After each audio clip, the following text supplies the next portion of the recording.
Halo sahabat YouTuber, apa kabar? Terima kasih sudah klik video ini ya. Konten ngocehku kali ini tentang seorang pilot yang main taruhan dengan kopilotnya. Dan yang jadi taruhan bukan harta, benda, uang, dan lain-lain, apalagi pramugari yang cantik-cantik itu. Tapi yang jadi taruhan adalah seluruh penumpang pesawat yang saat itu sedang diterbangkannya. Dan pilot pun kalah. Maka sebanyak 70 penumpang pesawat itu pun pindah alam teman-teman. Bagaimana kisah lengkapnya? Simak terus dan jangan lupa tolong dibantu subscribe-nya ya. Terima kasih. Berjudi atau bertaruh keberuntungan dengan uang, harta benda adalah hal yang sudah biasa. Tapi bagaimana bila yang ditaruhkan adalah keselamatan penumpang satu pesawat? Hal ini betul-betul pernah terjadi sob di negara Rusia pada tanggal 20 Oktober 1986. Jadi di sebuah kokpit pesawat komersil Aeroflot Flight 6502 yang saat itu terbang dari Sverdlovsk. Sekarang sudah diganti nama jadi Yekaterinburg. Sudahlah dibaca sendiri, jadi susah sekali. Terbang menuju Bandara Grozny, tapi sebelumnya singgah dulu di Bandara Kuibayshev. Sekarang namanya Samara. Nama-nama Rusia memang bikin kesilau lidah teman-teman, jadi maklum sajalah. Soalnya saya kan biasa manggil orang dengan Mbak dan Mas saja sih, jadi nama yang jeblek-flos itu sangat susah sekali. Jadi saat itu pesawat mengangkut 94 penumpang dan kru di dalamnya.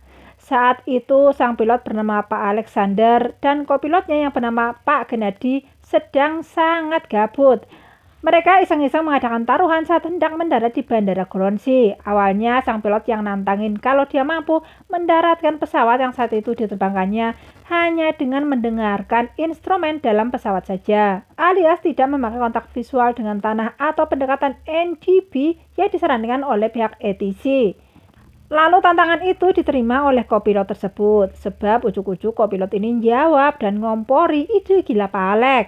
Kalau dia akan menganggap sang pilot adalah pilot terprofesional tingkat dewa bila betul-betul bisa mendaratkan pesawat dengan mata tertutup alias tidak melihat landasan. Beberapa saat kemudian, pesawat ini pun sudah mendekati airport tempat tujuan yaitu airport Grozny. Saat masih di ketinggian 400 meter, sang pilot memerintahkan agar teknisi menutup tirai depan pesawat. Tujuannya agar pilot benar-benar tidak melihat luar atau landasan. Perintah sang pilot itu pun dituruti oleh sang teknisi. Sesaat lagi sampai di landasan, seluruh instrumen atau alarm yang menandakan pesawat dalam bahaya pun berbunyi. Tapi pilot cuek baik, ora urus katanya. Nah, saat pesawat betul-betul sudah setinggi 65 meter dari daratan, pengawas bandara atau ATC mengirim pesan bahwa pesawat akan mendarat dengan kondisi tidak stabil. Pilot tetap cuek dan acuh saja. Sampai pada saat-saat terakhir, sang teknisi melompat ke kokpit dan membuka tirai penutup pesawat itu. Pilot dan kopilot pun kaget, sebab roda pesawat saat itu sudah menyentuh tanah yang tidak rata, jauh melewati landasan, melaju dengan kecepatan 300 km per jam. Astaga, ini cepat sekali sob ya. Ya, namanya juga pesawat. Sayap kanan robek, sayap kiri patah, setengah BBM tumpah. Pesawat terguling di udara dan jatuh kembali ke tanah dengan posisi terbalik dan terbakar. Mobil pemadam kebakaran tiba 1,5 menit kemudian dan langsung melakukan pertolongan. Kopilot sibuk menolong para penumpang. Banyak sekali penumpang yang berhasil dikeluarkan dalam keadaan hidup, tapi mereka meninggal kemudian. 63 orang tewas di tempat dan 7 lainnya tewas di rumah sakit. Kopilot juga meninggal saat dalam perjalanan ke rumah sakit akibat serangan jantung.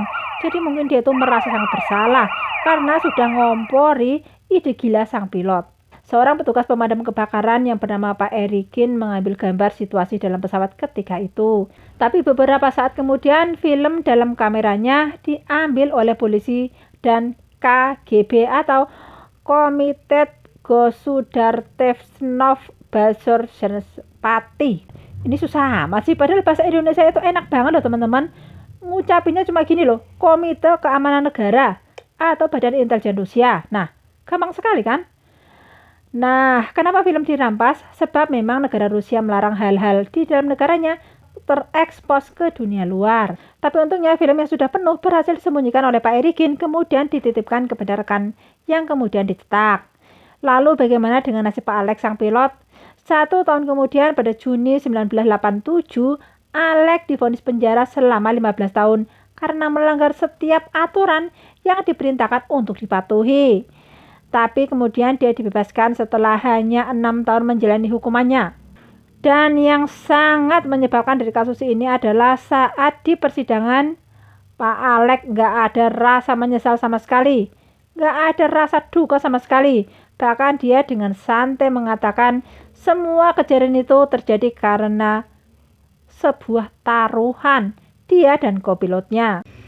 Nah teman-teman, itu tadi judi atau taruhan terkonyol yang betul-betul tidak boleh terjadi lagi di maskapai penerbangan manapun di dunia ini.